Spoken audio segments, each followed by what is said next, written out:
Okay, let's talk about doing stitch and flips. The stitch and flip technique is known by a few names. It's also known as snowballing. I really like doing stitch and flips because it's a really easy way to get triangles on your corners and make different blocks with it. You do end up with a little bit of extra fabric from the offcuts, but I always like cut those off, set them aside, and I can make more half square triangles for other projects. Nothing really goes to waste as long as you're using your scraps, right? Okay, so this is for block 8 and block 9 in our construction guide. Block 8 just has one extra piece in the corner. Block 9 has one in each corner, okay? So we're starting with our 8.5 inches HST. I've already trimmed it down to an exact 8.5 inches.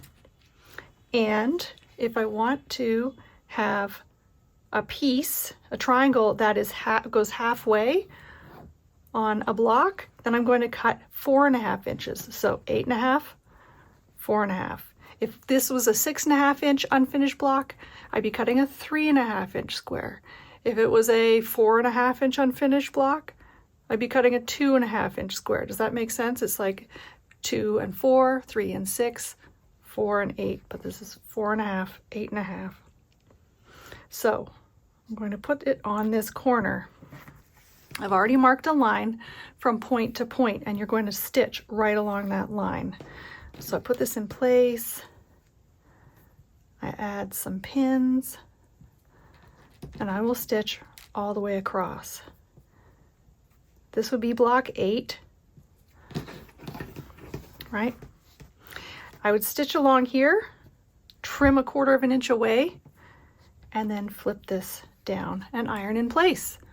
All right, for block 9, we're doing 2 triangles, a triangle on each corner. So for this one, put it this way, add a pin. I've only got one pin at the table, surprisingly. I usually have them everywhere.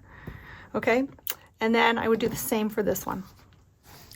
Now I have these sewn on, and you can see the stitching is right from point to point.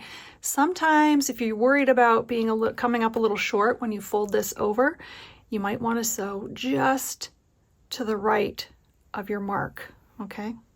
All right, so this, I'm going to trim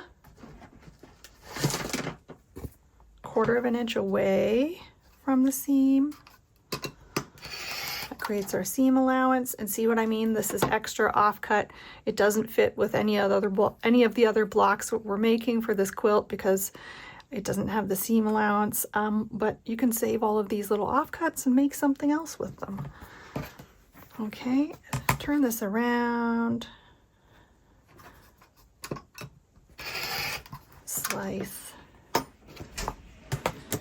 and then you just iron these up like this. And so this would be block 9 because it's got a triangle in each corner.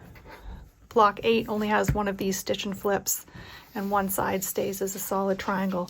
But that's it. Stitch and flip technique is really fun, quick way to put these really nice corners on different blocks. And you could do you could also do 4 to create an economy block. Yeah, it's a really, really great little technique to know. Okay, so that's stitch and flip.